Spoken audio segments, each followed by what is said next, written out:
America, welcome back to Inside the Square. I'm your host, Chuck Barham, and we're brought to you by the Freedom Chamber, the pro-American business network. It's being built out right now. If you're a small and medium-sized business owner, make sure you join us inside the Freedom Chamber at freedomchamber.net. I am excited to have this lady on. She is a warrior, a trooper. She's doing good work. And I've seen her many times across the board on Fox News at the Foreign Desk, the editor-in-chief of the Foreign Desk.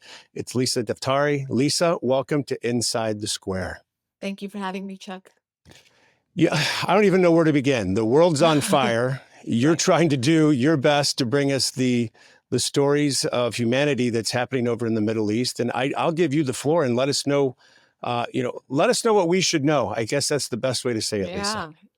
Part of my work is not just in educating people, but really connecting the dots for people. I think for a long time, Americans have been very naive. And I don't mean that in a derogatory way. I just mean that it's finally time to wake up and connect the dots and understand for ourselves why foreign policy, national security are so important and why the threats are not just limited to the Middle East or China or Russia and Ukraine, but actually here in the United States as well. And it's not to scare people, but to create an awareness about why it is important how we vote. It's important where we get our media and where we get our information, because there are two wars going on, especially right now. If we want to talk about whether it's the Russia-Ukraine situation or what's going on with China, with North Korea, but especially what is going on between Israel and Hamas.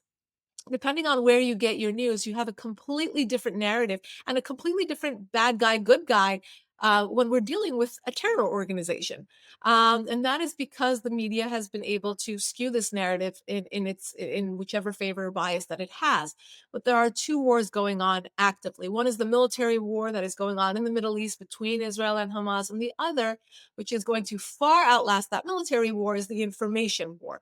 And that is, again, that narrative, that propaganda. And it's not just being pushed on social media by influencers, by people who have no idea about the region, but definitely by legacy media as well, depending on their scope and perspective or how they understand the situation out there. I truly agree with you 100% on the I think society lives in a bubble, and they only intake what they're being fed, spoon-fed, and they'll just follow along. And the narrative may be completely false, but what you're trying to do is shed light into the truth that's really what's going on, not only just in the Middle East, not over in Ukraine, but really what's going on in the minds of, it's basically mind warfare is what it is when you really boil it down.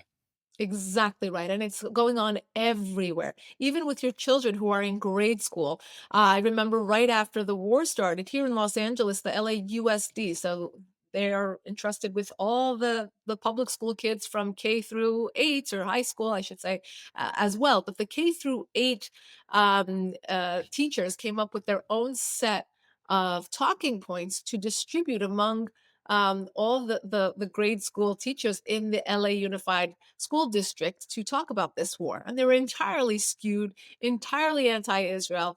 And that there's a danger in that. And I want to talk about foreign policy really as a science, not as a ping pong match.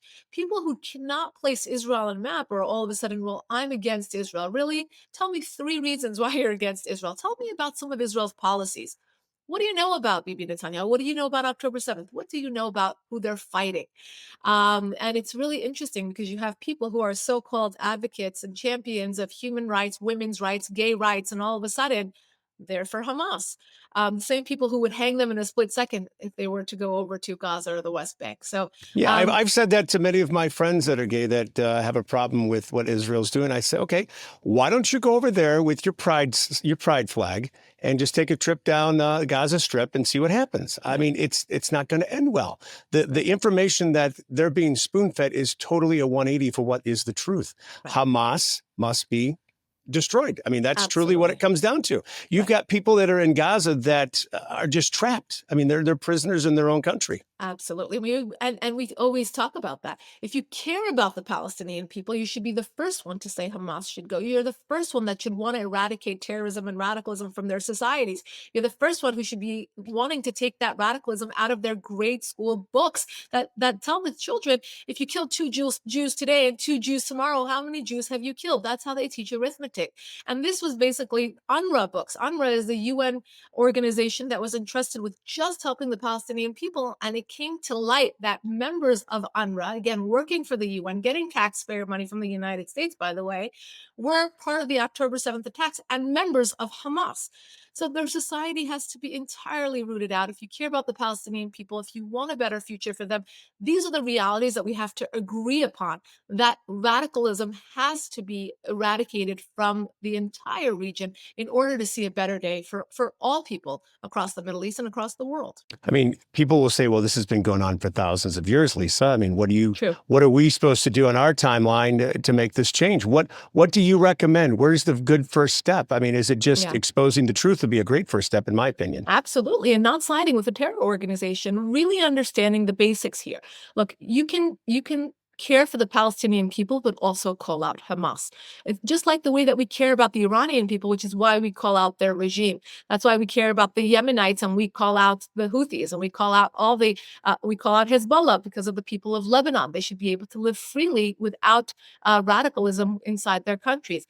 And when you look at something, for example, like the Abraham Accords, right? That was signed by under President Trump's administration, but it was a prosperity deal where people from the Middle East said enough is enough. We're putting all of this history behind us because we have more in common than not. And what do we have in common?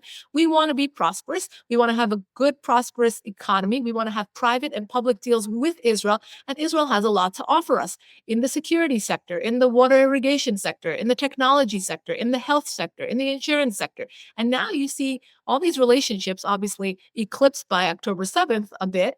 But in the long term, this deal was genius. It was a win-win for everyone across the board. And we wish we could, have that for the people of the West Bank and Gaza. And if you remember, the Trump administration did offer a prosperity deal to the Palestinians, but it was dead on arrival because their leaders don't care about the Palestinian people. If they cared about the Palestinian people, they would agree to those deals. And guess what? They would have also agreed to a ceasefire. They have been given so many ceasefire proposals, and Hamas is the one who keeps rejecting them.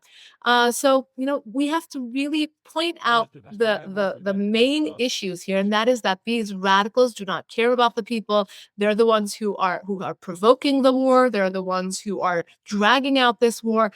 And the sooner we eradicate the entire world from radicalism, we change our Iran policy because they're the piggy bank. Remember that. They're the ones who are Yes. funding all this terror. The sooner we will get rid of them and have really a more prosperous Middle East. It's almost a perfect storm. You have a weak leader in America, a paper tiger is what I always attribute him to being.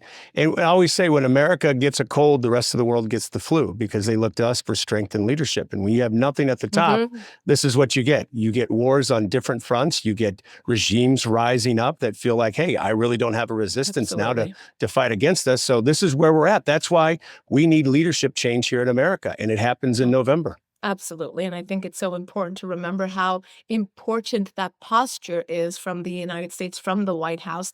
And it's no coincidence that October 7th happened during the Biden administration. It's no coincidence that Russia went into Ukraine and that China is looking to see when they're going to pounce on Taiwan because it's a free-for-all. When you look at the weakness that is coming out of the White House, I mean, we had this under the Obama administration as well. And we said it at that time. The consequences of a weak foreign policy have reverberations. They have consequences and they far outlast the weak president that's in office. With President Obama, he was able to, finesse his way to make it look like the weak foreign policy wasn't in fact weak, but it was a different foreign policy that was by design. With the Biden administration, because of who he is and the way that he speaks and the mistakes that he makes, it's not just a bad foreign policy, but it is a weak leader who doesn't have that vision or doesn't have, any sort of leadership, skills or qualities. And that is why we're even in a more precarious situation than we were under the Obama administration.